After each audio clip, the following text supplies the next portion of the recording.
Hey, what's up, guys? I'm gonna give you guys time to come into the conversation. I hope you guys are having a good day. I'm Dr. Boyce Watkins from Your Black World and the Black Business School, and I wanted to talk about something that I just saw from my homeboy Willie D. You guys know Willie and I are friends, and in fact, we're pretty good friends. He's going to be in my wedding, which is July 11th. I'm going to marry a beautiful black woman in Southside Chicago on July 11th. All of you are invited. So if you breathe in and you have a pulse, then you are certainly welcome to come to the wedding. Anyway, do me a favor as you come in. Please hit the thumbs up button, share, and subscribe button. I'm gonna give you guys time to come on in and let me know what city you're from. Let me see if I can switch up my Wi-Fi connect so you guys can hear me a little bit better. Let me know if you can see me and hear me. It looks like the connection's a little bit funny. Let me know if you can see me and hear me. We got a good conversation today. This is going to be really fun to talk about. And I don't know how many of you saw. Give me a yes or no in the chat. What's going on Twitter? I want to say hi to everybody on Twitter. If you're watching on Twitter, could you please share this to your Twitter page? Like retweet this conversation because we need to talk about what's going on in our community. We need to talk about our relationships. We need to talk about our men. We need to talk about our women, etc. Because we can't have white folks controlling that conversation. I just refuse to allow that to happen. Now, shout out your city that you're from. I see Orlando, Rhode Island. I saw Johannesburg earlier. So it's really cool to see you guys come from all over the world. And let's just get it cracking. Let's get it started. And I don't see myself on screen on YouTube. So if you guys are saying you can see me, then I believe you. So let's just get started. Okay, so Willie D did an interesting commentary about the whole thing with Loni Love. Give me a yes or no if you are aware of what Loni Love said about black men. I don't know if you remember. Loni Love basically said, I guess she said because of slavery, this was true, that black men have a hard time having honest, faithful relationships. And what a lot of people took issue with is they didn't take issue with the idea that people cheat, right? People cheat, men cheat, women cheat. There's different reasons that all that happens. We're not going into that part. But what people took issue with is the fact that she singled out black men. And it wasn't just that she singled out black men, it was that, you know, she singled out black men right as she started dating a white guy, right? So Loni Love gets her a new white boyfriend, a shiny new white boy toy, and she decides that, I guess for whatever reason, I guess because her master's on the real, whatever that network is, because they decided to allow her to do this, that it was okay for her to go back to the community only to bash the community, right? Think about this. I mean, you're already kind of on thin ice because of the choice, that you made. A lot of black folks are already giving you the side eye, and not only have you sort of gone and done your thing, which is completely your right to do so, but you only return to the community so you can bash black men. Now, I don't know if you guys remember, we did an ad hoc panel called the Committee of Intelligent Black People, and we had a vote, and I went after a resolution with you guys. I said I propose that we make a new rule, and the new rule is that once you decide to enter into your interracial relationship, once you decide to swirl, you then have forfeited your right to criticize black people of the opposite gender. You guys remember that? Reconfirm. Most of you said that you agree, that you support the new rule. Give me a yes if you support, a no if you don't support. And that's something that I just believe to the core that nobody has a right to tell you that you can't date who you want. I mean, that's not that's not right. That wouldn't make sense. But you know, but the idea of kind of you going off, let's say some brother who goes off and decides he wants to fall in love with Becky, right? Like some of these professional athletes, you meet all these beautiful black women and you can't pick one, but yet you come dating something, you dating some blonde haired, blue eyed white lady because that's for whatever reason that's your fantasy. And then in some cases it gets even worse where sometimes you'd be like, man, he really is dating whatever the dog dragged in. Have you ever seen that? Like where you see a good looking brother that's with a woman that ain't so good looking and you're just kind of like, what's the fascination right here? You don't understand it. but it is what it is, right? And so Loni Love decided to go date this guy. His name is James Welsh. He's an actor. Maybe that's, maybe he can help her get more acting jobs or something like that. Um, and so she decides that it's a good time to go back and, diss brothers. And I just thought that was kind of crazy. So Willie D, a guy I respect, he really did an interesting video about this. And it was interesting enough that I thought I would uh, share the video. Now, somebody's asking a really good question. Somebody says, what about your goddaughter, Boyce? Is she subject to the rule too? That's a great question because as I've mentioned to you 1,000 times, I don't tell people who to date. I can't tell people who to date. So I got people in my own family who dated outside their race, right? People in my own family, and I consider my goddaughter to be part of my family. We're not biologically related, but I love her to death. And I'm gonna just tell you, he better not come up in there. They better not come up in there talking bad about black men. They better not. She better not come in there talking about I dated a white guy because black men ain't shit. We will never have that conversation and have me feel like that's okay. Like I would completely shut that down in a second. I can't tell her who to date. You can't tell your relatives who to love, right? You gotta love whoever they bring home. You gotta be respectful and cordial. But but if she ever opened her mouth to say anything about black men, then we would have a whole long conversation about how brainwashing, affects how we think, you know. And so, at the end of the day, I love her to death, and I always will. I don't reject my loved ones because of who they choose to love. But I would tell you this: when he came into the house, it was 100% clear that he had to bend to our rules. There wasn't no white supremacy up in that motherfucker. You can't come up in our house acting like a white guy, right? And he's actually from Europe, so he got that instantly. He understood. In our house, I'm the patriarch.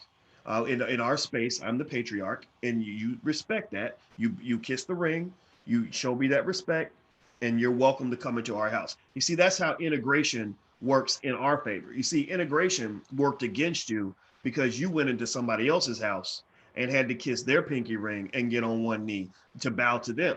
I don't do that. I don't go in anybody else's house. I believe in building a house, right? So ultimately, it's my house. I don't care who you are. I don't care if you're black, white, Asian, whatever. Like I don't discriminate against people, but just understand, like when you come in here, whether you coming into my home, coming into the Black Business School, coming into my podcast, black people come first.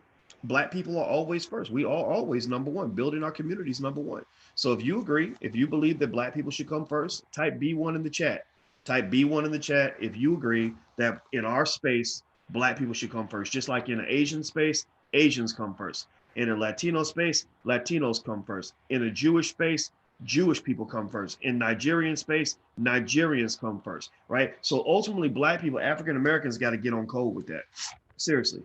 Seriously, integration is not the crime. It's when you integrate in a way that works against your interests that it becomes a problem. It's when you integrate in a way where you kill off everything you got so that you can pledge allegiance to what they got. That's when it becomes a problem. That's why integration was a failed experiment, not because separation is something that should occur. The integration did not work because you walked into a powerless situation and then you found yourself on one knee kissing somebody else's pinky ring. In the story. All right, so do me a favor, hit the thumbs up button, share and subscribe button. Also, I'll be in New Orleans this week. New Orleans is sold out. We're doing a wealth summit in New Orleans this weekend, but the event is sold out. But if you want to join us via live stream, we're going to cover a lot of really great wealth related topics, lectures on how to make money, how to invest in the stock market, estate planning attorney Nicole Compton. Julian Gordon is in the Black Business School faculty. He's a real estate expert.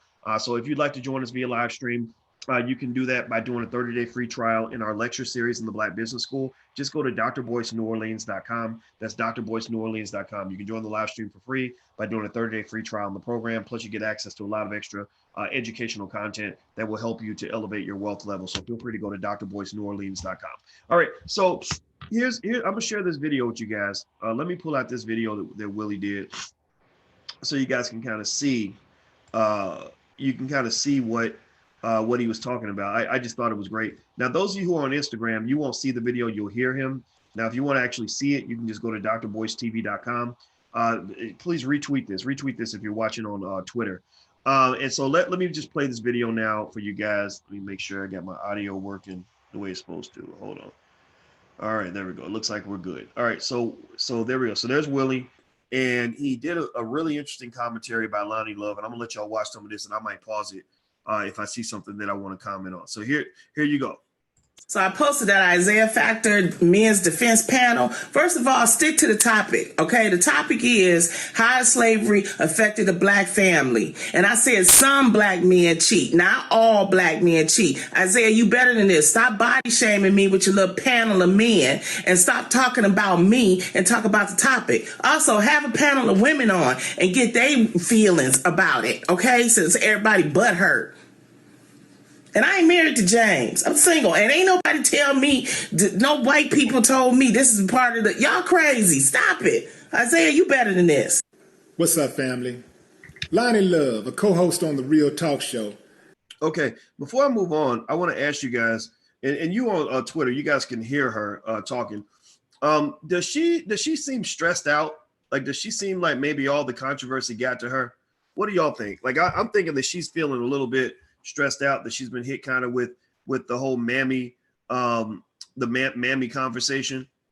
What do you guys think? I kind of feel like, you know, with this, all the yelling and screaming and anger, that's not really somebody that's feeling comfortable with what they say. And I kind of feel like her conscience could be getting to her a little bit.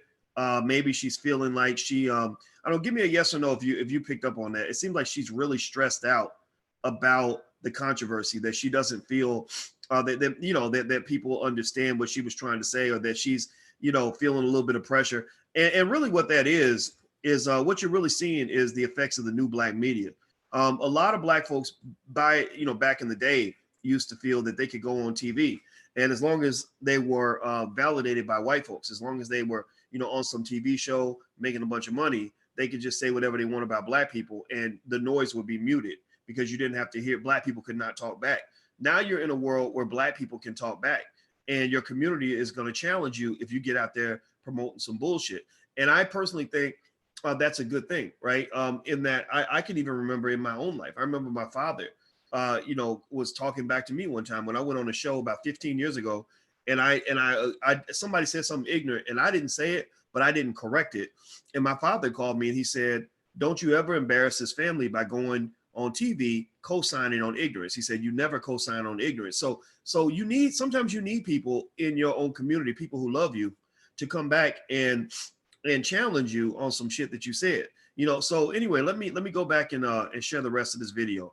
I think it's great. I think it's excellent that she was challenged. I think that she knows that she was off point with this, and Willie digs into this real well. So let me just play more of this video so you guys can hear more of what Willie had to say on this. Here we go.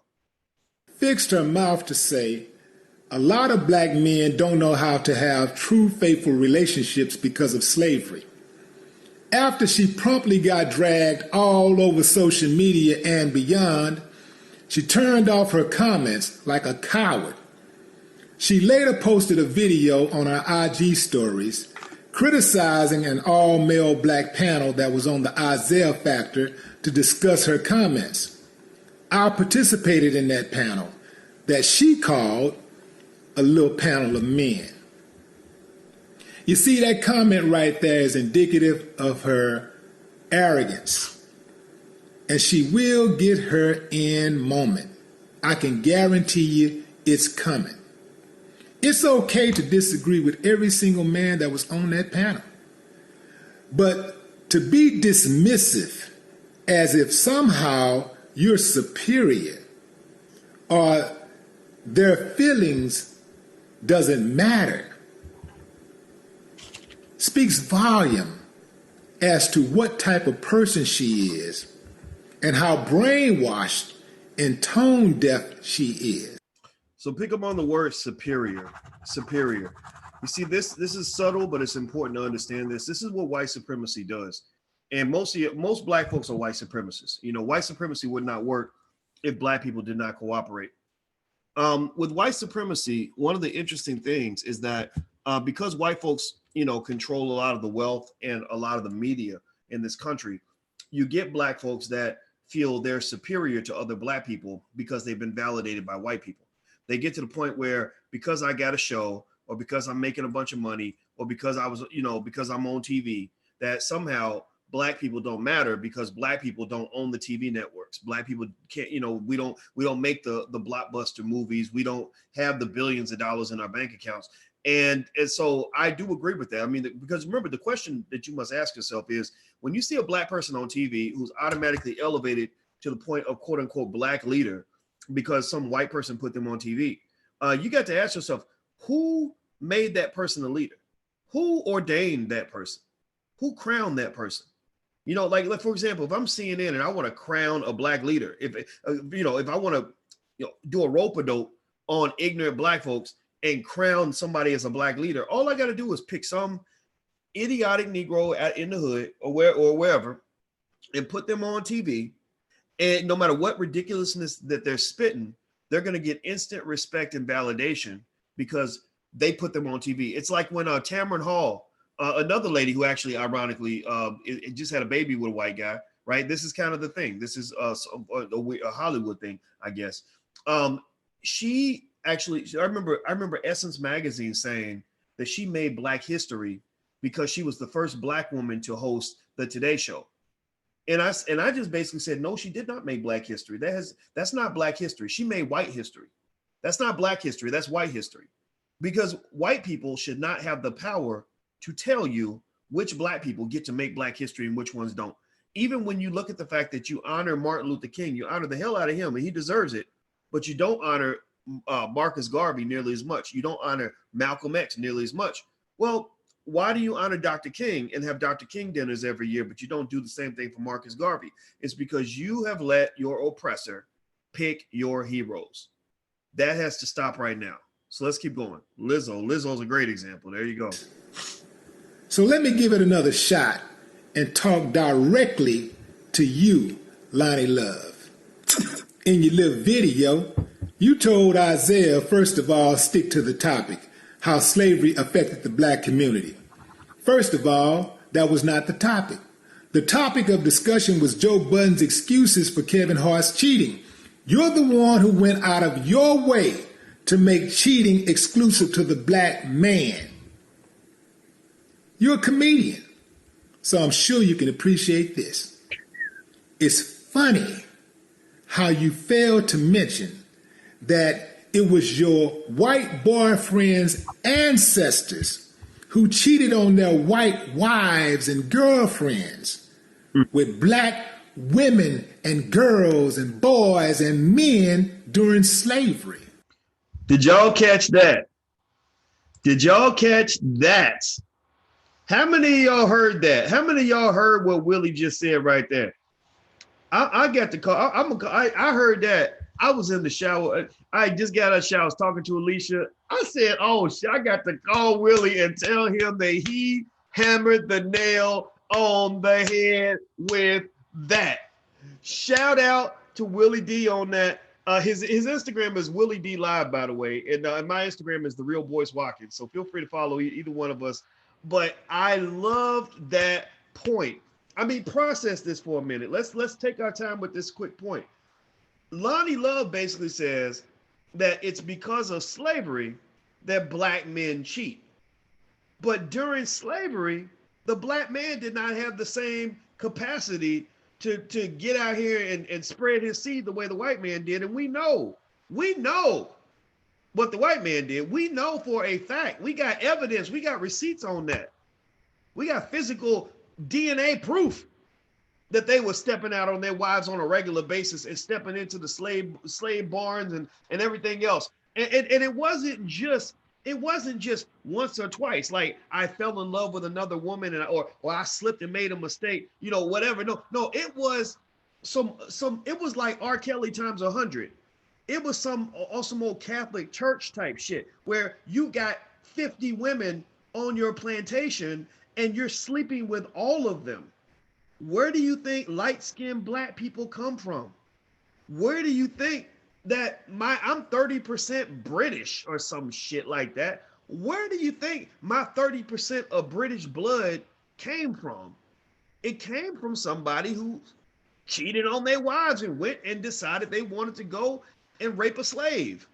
Seriously. So you're not just talking about cheating, you're talking about massive, large scale, systematic assault of Black women. And these are the ancestors of your savior. This is, you got your savior now. Now process it. So she's like, I got me a white man because of slavery. Black men don't know how to have faithful relationships. Well, the descendants of your new savior were the ones who did all the raping during slavery. I mean, they did. I mean, maybe they didn't do 100% of it, but they did the vast majority. So come on now, they did all the cheating during slavery. So anyway, let me say thank you, Catherine, for your donation. She says the Black digital media hashtag woke. Yes, we are woke. We are woker as a community. Woker in a mug. All right. Joe Shanks, thank you for your support. He says, much respect, Dr. Boyce Watkins. I'm promoting my independent feature film. Pay attention now. Black movie alert. Black filmmaker alert. Joe Shanks is making a film called Take Me Out. Take Me Out. It is on iTunes, Google Play, Amazon Prime, or Tubi TV. I never heard of Tubi TV, but I'm gonna go Google that after we get done. iTunes, Google Play, Amazon Prime, or Tubi TV. So he has great distribution on this film. All he needs is for y'all to just take a couple minutes with your girl, with your boyfriend, your husband, whatever. Go over there and check out this new movie by my boy Joe Shanks called Take Me Out. Everybody support that. And we're also actually in the Black Business School. Very soon, we're going to actually have a Black movie night where we're going to basically feature independent Black films about once a month, and we're going to do it digitally so that we can keep the cost down. And all of you guys are going to be invited for free to Black movie night. Remember, we got to take over Hollywood. We must start telling our own stories. We need to take over media, and that's what this is all about. So let me also say thank you. I see Reggie. Thank you for your support. He says Thomas Jefferson was doing more swirling than a marble pound cake. That is really funny. He's a comedian, I think. That was a very funny statement. All right, so anyway, let me read more. Do me a favor, hit the thumbs up button. If you haven't hit the thumbs up button, please hit the thumbs up button. If you're on Twitter, please share this conversation or retweet this for me if you could. All right, and you can follow me on Twitter at Dr. Boyce Watkins 1. Dr. Boyce Watkins is the number 1. All right, so let's keep going. You talked about being body shamed. Perhaps you were, but you put yourself out there. You wanted smoke, you got it. Understand this. When people come under attack, they have the right to use whatever weapon at their disposal to get you off of them. You're dealing with your body being shamed. Black men every day are dealing with our character being shamed. You said no white people. Another gym alert. So he just dropped another gym. You know, Loni Love using that white feminist terminology. Again, you get in that white space, you start sounding like a white woman. And that whole body shaming, you're body shaming me. Like, okay, because she's a big girl, whatever, who cares? And so Willie comes back and says that when you get on there and you make a blanket remark, a blanket statement about Black men, well, you're character shaming us. You know, you're going out here and you're doing it on a mass scale. You're using your massive media platform as a weapon of mass destruction. So you get everything that you deserve on that one. People told you to say anything. Come on, Loni. You ain't the only one playing the game. Candace Owens, Stephen A., Charles Barkley. When you're Black and willing to throw your own people under the bus for a bag, you can say anything and get away with it. When your check is being stroked by white folks, as long as it don't cost them no money. Now, you really want to impress me and show me how real you are, make a sweeping negative generalization about white men or white women and be serious. And watch how fast they get rid of your ass. Okay, I think Willie can drop the mic on that one. I hope y'all caught that too. I hope y'all heard what Willie just said. Willie can drop the mic on that last comment where basically he's telling Loni Love, he said, look, if you want to show us how real you are, go make a blanket generalization about white people and watch how fast they take your black ass off the air. Give me a yes or no.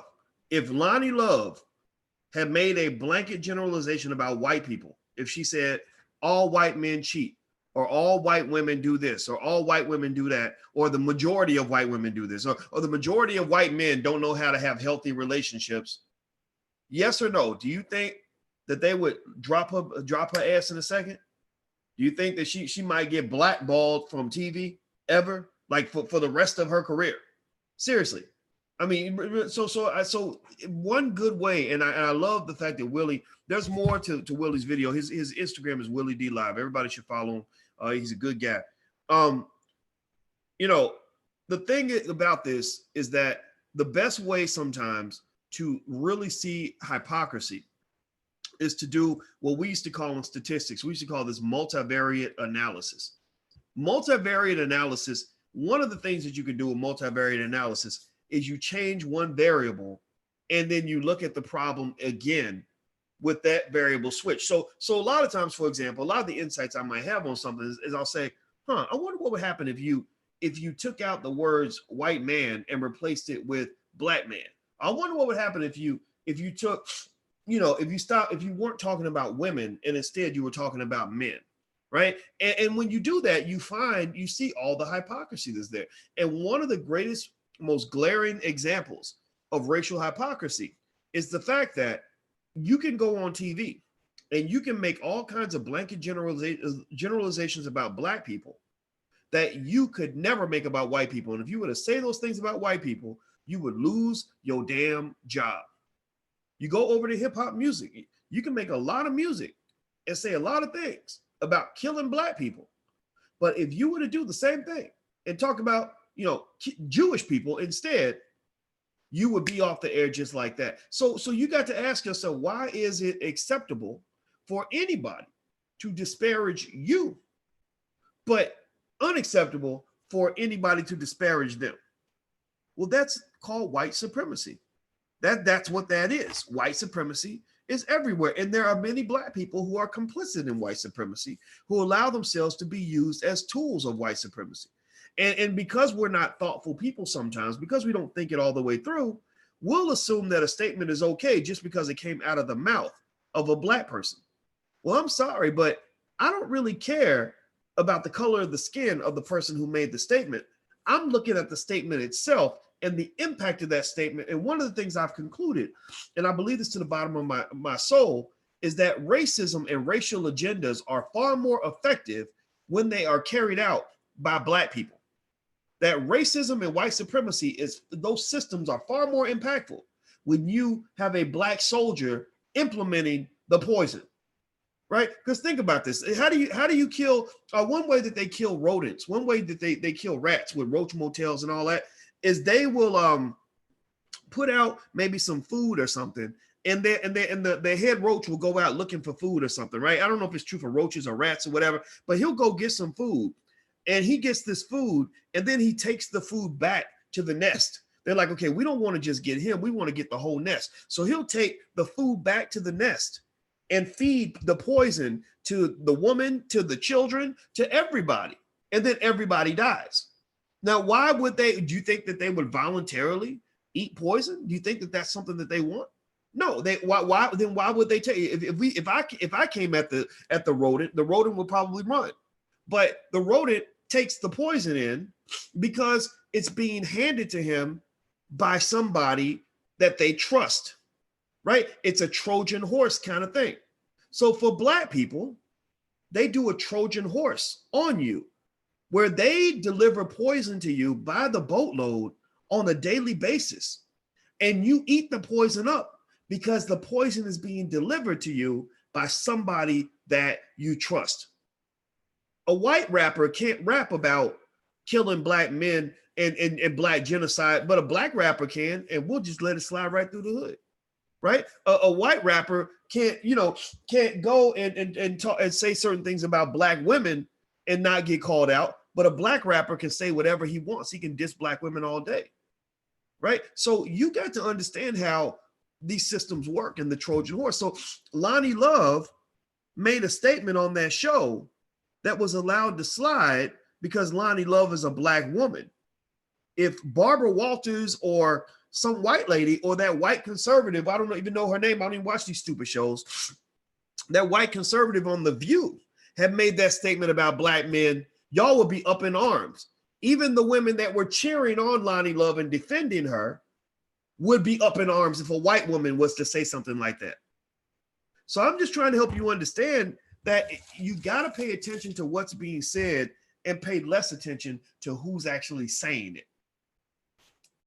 The politics, what they call it, the politics of race or the cosmetics of race, if you will, that's not important anymore. It's actually about your agenda, right? So that's my 2 cents on it. I want to say thanks to Willie D for doing a great video on the topic. I didn't get to the last 2 minutes of it, but basically I felt like that one point he made at the end was perfect.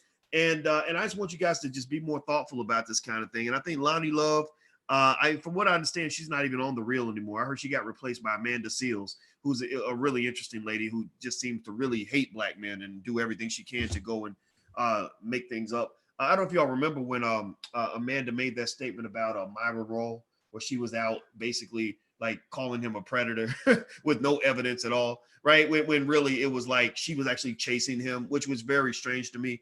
I think it's one thing to say that we can't accept predatory behavior on the part of men or women, but it's another thing to also make sure we draw a line to say that if you're making accusations about a person, you need to have some proof and some evidence. You can't be out here just destroying people's reputations and not being held accountable for that. And I think that Amanda, hopefully she'll learn that lesson, but unfortunately, those who hate Black men the most tend to get the biggest platforms because the whole world hates Black men. The whole world wants Black men exterminated. So a lot of times this is the way white supremacy works around the world. When the United States government wants to tear down the power of a certain country's leadership, what they do is they'll go seek out people in that country who are disgruntled with the leadership.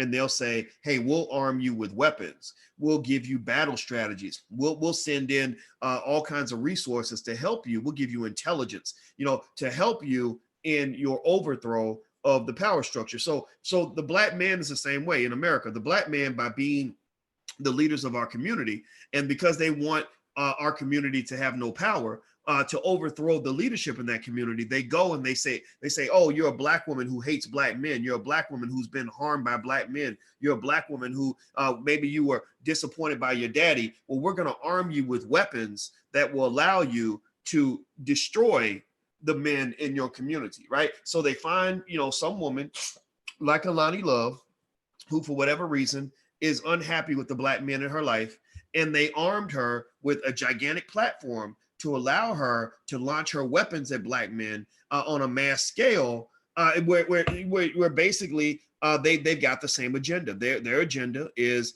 we're going to destroy the Black man, and we're going to empower you to do it so that we can sit back and our hands are clean. We don't have any sort of we don't have any sort of direct role in what's actually happening here. And that's a strategy. That's a political strategy. They did the same thing with Cornel West. When Cornel West was criticizing Obama, they didn't go back. Obama didn't respond. None of his people responded. What they did was they found people who didn't like Cornel West, who were disgruntled with Cornel West, like Melissa Harris Perry and Michael Eric Dyson. And they armed them with a big platform to go and to launch missiles at Cornel West. So they put them both in, I think, the Atlantic. They gave Michael Eric Dyson a 10,000 word essay in the Atlantic to where he could use that essay to deconstruct and tear down Cornel West because he had critiqued Obama. Had Cornel West not challenged Obama on what he was doing for Black people and what he was doing on poverty, then that whole sequence of events would not have taken place. So you got to be really careful. One of the greatest assets that the white supremacist uses to take down the Black man in America is Black people. They use Black people to take down Black people because we're one of the few people that are powerful enough to destroy each other. Like black people can usually actually only be destroyed by other black people. So you got to just be really careful about how you use the weapons that they put in your hand, because they've always got an agenda, and the agenda is never in your favor. And you've got to always sort of know what's really happening. But most of us don't see it because we're playing checkers and not chess. But he's playing chess. He's been playing chess on you since before you were born. So that's all I got to say on this. I don't have anything else to say. Do me a favor, hit the thumbs up button before you go. Also, I want to say hello to everybody on Instagram. My Instagram is The Real Boyce Watkins. Feel free to follow us there. Also, this weekend, if you want to join us via live stream for our Wealth Summit this weekend in New Orleans, just go to drboyceneworleans.com. You can join our lecture series, do the first 30 days totally free at drboyceneworleans.com. Also, some of you are asking about shirts like this. If you'd like to take a look at some of our t-shirts, feel free to go to wokeblacktees.com. That's wokeblacktees.com. All right, guys, I'm out of here. Have a good day, and I'll see you soon. Take care. Peace.